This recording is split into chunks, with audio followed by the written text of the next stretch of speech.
I'm Sophia Carter, and the day my father told me that I was now responsible for my older sister's life was the day I realized that in my family, being the successful one didn't mean being respected, it meant being used.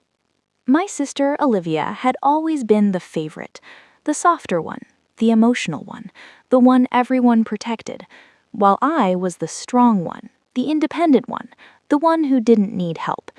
At least that's what they told themselves. When Olivia got married 5 years ago, it was the kind of wedding that looked perfect in photos. White roses, country club reception, expensive smiles, and a husband named Mark who shook hands firmly and spoke confidently about building a future. I remember watching her walk down the aisle thinking, I hope this works, because she has never learned how to stand alone. It didn't work. 2 years later, the late-night phone calls started. Whispers, crying, excuses, then silence, and finally, divorce papers. Mark left. Not dramatically, not violently, just strategically. He had structured everything carefully. The house was in his name, the savings were tied to his business. Olivia walked away with furniture and heartbreak. That's when my father called me. Sophia, he said, your sister is coming to stay with you. He didn't ask, he informed. For how long? I asked. As long as she needs. And what does she need? Support. I paused. And why is that my responsibility? Because you're the stable one. Stable. It's a compliment that feels like a burden. 2 weeks later, Olivia arrived at my house with 3 suitcases, red eyes, and the kind of quiet that fills rooms with tension. My house wasn't small, but it wasn't meant for 2 adults rebuilding their lives. She hugged me tightly. I don't know what I'm going to do, she whispered, and for a moment I felt sorry for her. But sympathy has limits when it becomes expectation. The first month was peaceful. She stayed in the guest room. I covered groceries, utilities, internet, streaming subscriptions she insisted helped her cope. She slept late, watched TV, scrolled endlessly. Whenever I gently asked about job applications, she would say, I'm healing. Healing is important, but so is responsibility. By month 2, small tensions became visible cracks. She began rearranging my kitchen, commenting on my schedule, criticizing how much I worked. You're always busy, she said one night. Yes, I replied calmly. That's how bills get paid. She didn't laugh. Instead, she said, you don't understand what I'm going through. I didn't respond, because I understood something she didn't: survival. One evening, my father came over.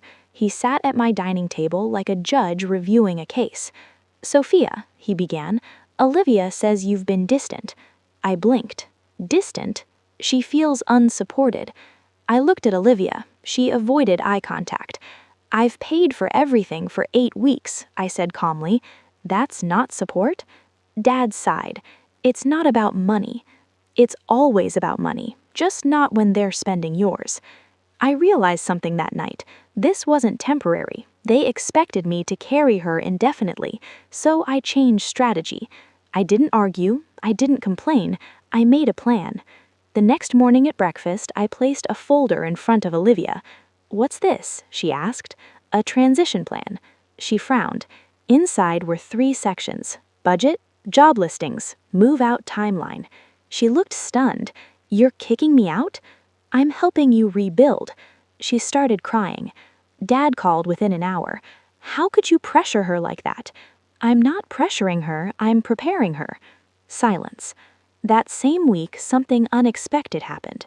Olivia got an interview, then another, then a job offer. Entry-level marketing assistant. Not glamorous, but real. She didn't celebrate, she complained. The salary is low. So was mine once, I replied. 3 months passed. She started waking up early, buying her own groceries, contributing to utilities. Small changes, big shift. And slowly, the dynamic changed. She stopped rearranging my kitchen, stopped criticizing my work, started asking questions. How did you save your first 100,000? She asked one evening. Discipline and sacrifice. She grew quieter after that. 6 months after moving in, she handed me an envelope. First rent payment. Not large, but symbolic. I didn't smile dramatically. I simply said, "I'm proud of you." For the first time, she believed me. A year later, Olivia lived into her own apartment. Small, bright, hers. Dad came over again. This time, his tone was different. "You handled that well," he admitted. I didn't say "I told you so." I simply replied, "She just needed boundaries." Because here's the truth no one talks about. Helping someone doesn't mean carrying them, it means teaching them how to stand. Olivia and I are closer now, not because I saved her, but because I refused to let her stay broken. And Dad? He stopped ordering me around, because respect grows when you stop accepting misplaced responsibility. I'm Sophia Carter, and being the strong one in the family doesn't mean being the silent one. It means knowing when support ends and self-respect begins. I'm Sophia Carter, and just when I thought the hardest chapter of my sister's life was over, her ex-husband showed up at her new apartment door with flowers in his hand and regret in his voice. Olivia had finally rebuilt herself. New job, new apartment, new routine. She wasn't the same fragile woman who arrived at my house with red eyes and 3 suitcases. She had discipline now, structure, pride. And that's exactly when Mark came back. It's funny how men reappear the moment a woman stops looking broken. He texted her first. "I've been thinking." That sentence alone should come with a warning label. Then he called. Then he showed up. Olivia told me everything. "I think he's changed," she said softly. I didn't react immediately. "What exactly changed?" I asked. "He says he made mistakes." Of course he did. Men like Mark don't lose love, they lose control, and when they feel it slipping, they return. Apparently, his business wasn't doing well. Apparently, the woman he left Olivia for didn't stay. Apparently, regret becomes loud when success becomes quiet. Dad got involved again. "You should at least hear him out," he told Olivia. I watched the cycle trying to restart itself. This time, I didn't interfere emotionally. I observed. Mark invited Olivia to dinner, apologized publicly, spoke about therapy, growth, lessons learned. He even said, "I was intimidated by your potential." Classic. Blame insecurity, ask for forgiveness, reset the narrative. Olivia was confused. Healing makes you stronger, but it also makes you hopeful, and hope can be dangerous when directed at someone who once broke you. Weeks passed. Mark increased his efforts. Gifts, surprises, public compliments. He painted himself as a changed man. Dad was convinced. "People deserve second chances," he repeated. Maybe they do, but second chances require new behavior, not new speeches. Then something happened that confirmed my instincts. Mark asked Olivia to quit her job. "Why would he do that?" I asked calmly. "He says we should start fresh in another city." Another city, away from her independence, away from her support system, away from the stability she built. It wasn't reconciliation, it was relocation. Control just sounds softer when wrapped in romance. Olivia was torn. "He says he'll take care of everything." I looked at her carefully. "You don't need someone to take care of everything. You learned how to take care of yourself." That night she cried, not because she wanted him, but because she wanted the story to end differently. We all do. We want villains to evolve. We want apologies to fix damage. But sometimes growth isn't about forgiving others. It's about remembering who you became without them. Mark escalated. He showed up at family dinner, brought wine, spoke respectfully, complimented Dad, called me impressive. I almost smiled. Not because I believed him, but because I saw the strategy: charm the family, create pressure, isolate the target. After dinner, he pulled Olivia aside, proposed again, not with a ring, but with promises.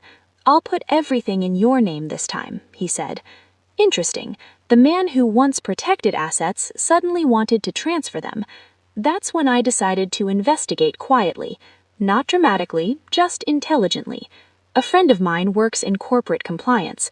A simple background review revealed something important. Mark's business was drowning, debt restructuring, pending lawsuits, investors pulling out. He didn't want Olivia back, he wanted financial stability, and Olivia, now earning well and rebuilding credit, looked like opportunity. I invited Mark to coffee, alone. He seemed confident, until I placed printed documents on the table, court filings, debt notices, financial statements. His face changed. "You've been busy," he muttered. "I believe in informed decisions. Are you planning to tell Olivia?" He leaned back. "It's temporary. So is debt," I said. "So is trust." He tried to explain. Blame market conditions, blame partners, blame timing. But accountability never entered the conversation, and that's when I knew he hadn't changed, he had adapted. There's a difference. That evening, I didn't tell Olivia what to do. I simply gave her the information.